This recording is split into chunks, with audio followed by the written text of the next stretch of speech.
কোন শিশু বাচ্চাকে মারার ব্যাপারে আল্লাহ রাসূল হাদিস বলেন নাই। কোন বাচ্চাদেরকে মারতে নিষেধ করেছেন, মারেন নাই।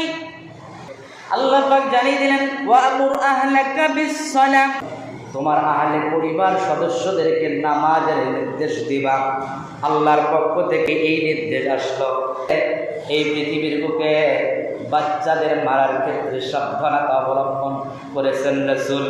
কোন শিশু বাচ্চাকে মারার ব্যাপারে আল্লাহ রাসূল হাদিস বলেন নাই, কোনোদিন নির্দেশ দেন নাই। শুধুমাত্র একটি ক্ষেত্রে রাসূল নির্দেশ দিয়েছেন, যে নির্দেশটি রাসূল হাদিসের ভিতরে বলেন, আবু দাউদের 495 নম্বর হাদিস। আল্লাহ রাসূল বলেন মুরুহুম বিস-সালাতি সাব'িন ওয়াদরিবুহুম আলাইহা বি'আশরিন। ও পৃথিবীর মানুষ, যখন তোমার সন্তানের বয়স 7 বছর হবে, তখন তুমি তোমার সন্তানকে নামাজের জন্য নির্দেশ দিবে। কত বছরে? জোরে বলে, কয় বছরে? তাহলে 7 বছরের নামাজের নির্দেশ দিবেন।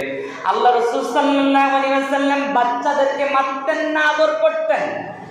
শুধু আদরই করতেন না। আমরা যদি হাদিস লক্ষ্য করি, যারা ছোট ছোট বাচ্চা ছিল, ওই বাচ্চাদের পশু পাখি, যারা বাচ্চারা তো পশু পাখি খুব পছন্দ করে, ওদের পশু পাখি যেগুলো, তাদের খোঁজ খবর রাসূল রাখতেন। রাসূল সাল্লাল্লাহু আলাইহি ওয়াসাল্লাম বাচ্চাদেরকে মারতে নিষেধ করেছেন, মারেন নাই।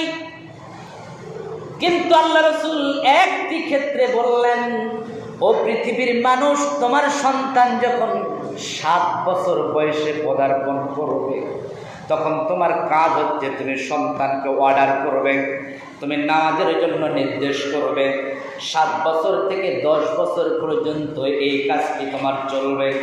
যদি 10 বছর বয়সে তোমার সন্তান পদার্পণ করে ফেলে, এরপরেও যদি ওই সন্তান নামাজ আদায় না করে, আল্লাহ রাসূল সাল্লাল্লাহু আলাইহি ওয়াসাল্লাম বললেন ওয়াদরিবুহুম, তার নির্দেশ দেওয়া হলো তুমি সন্তানকে তুমি প্রহার করবে, মার দেওয়া শুরু করবে।